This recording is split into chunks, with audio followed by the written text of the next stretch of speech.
Assalamualaikum semuanya. Semoga kalian semua dalam keadaan sehat, dilancarkan rezekinya, dan dipanjangkan umurnya. Amin ya robbal alamin. Abu Nawas hanya tertunduk sedih mendengarkan penuturan istrinya.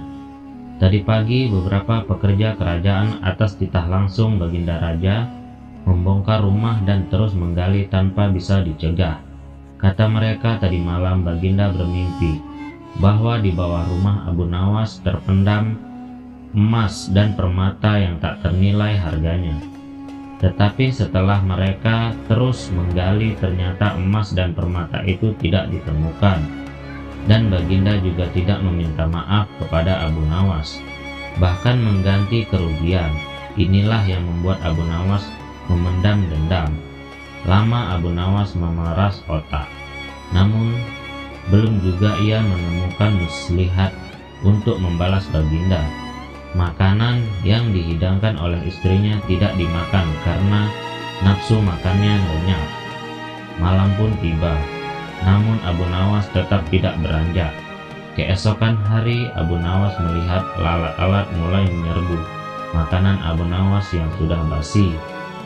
Ia tiba-tiba tertawa riang. "Tolong ambilkan kain penutup untuk makananku dan sebatang besi." Abu Nawas berkata kepada istrinya. "Untuk apa?" tanya istrinya heran. "Membalas Baginda Raja," kata Abu Nawas singkat. Dengan muka berseri-seri Abu Nawas berangkat menuju istana. Setiba di istana, Abu Nawas membungkuk hormat dan berkata, "Ampun tuanku, hamba menghadap tuanku Baginda hanya untuk mengadukan perlakuan tamu-tamu yang tidak diundang. Mereka memasuki rumah hamba tanpa izin dari hamba dan berani memakan makanan hamba. Siapakah tamu-tamu yang tidak diundang itu, wahai Abu Nawas?" Sergap Baginda kasar. "Lalat-lalat ini tuanku," kata Abu Nawas sambil membuka penutup piringnya. "Kepada siapa lagi kalau bukan kepada Baginda, junjungan hamba? Hamba mengadukan perlakuan yang tidak adil ini." "Lalu keadilan yang bagaimana yang engkau inginkan dariku?" "Hamba hanya menginginkan izin tertulis dari Baginda sendiri, agar hamba bisa dengan leluasa menghukum lalat-lalat itu." Baginda Raja tidak bisa mengelakkan diri menolak permintaan Abu Nawas karena pada saat itu para menteri sedang berkumpul di istana. Maka dengan terpaksa Baginda membuat surat izin yang isinya memperkenankan Abu Nawas memukul lalat-lalat itu di manapun mereka hinggap. Tanpa menunggu perintah, Abu Nawas mulai mengusir lalat-lalat di piringnya hingga mereka terbang dan hinggap di sana-sini dengan tongkat besi yang sudah sejak tadi dibawanya dari rumah. Abu Nawas mulai mengejar dan memukuli lalat-lalat itu. Ada yang hinggap di kaca. Abu Nawas dengan leluasa memukul kaca itu hingga hancur. Kemudian vas bunga yang indah.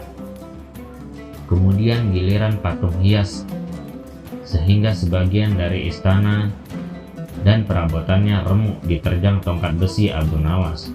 Bahkan Abu Nawas tidak merasa malu memukul lalat yang kebetulan hinggap di tempayan Baginda Raja. Baginda Raja tidak bisa berbuat apa-apa kecuali menyadari kekeliruan yang telah dilakukan terhadap Abu Nawas dan keluarganya. Dan setelah merasa puas, Abu Nawas memohon diri. Barang-barang kesayangan Baginda banyak yang hancur.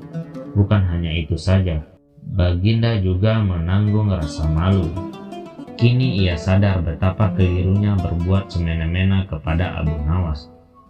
Abu Nawas yang nampak lucu dan sering menyenangkan orang itu ternyata bisa berubah menjadi garang dan ganas serta mampu membalas dendam terhadap orang yang mengusiknya.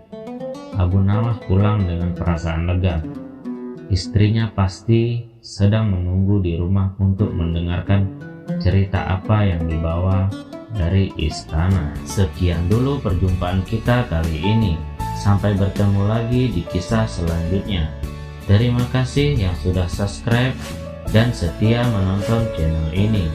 Wassalamualaikum warahmatullahi wabarakatuh.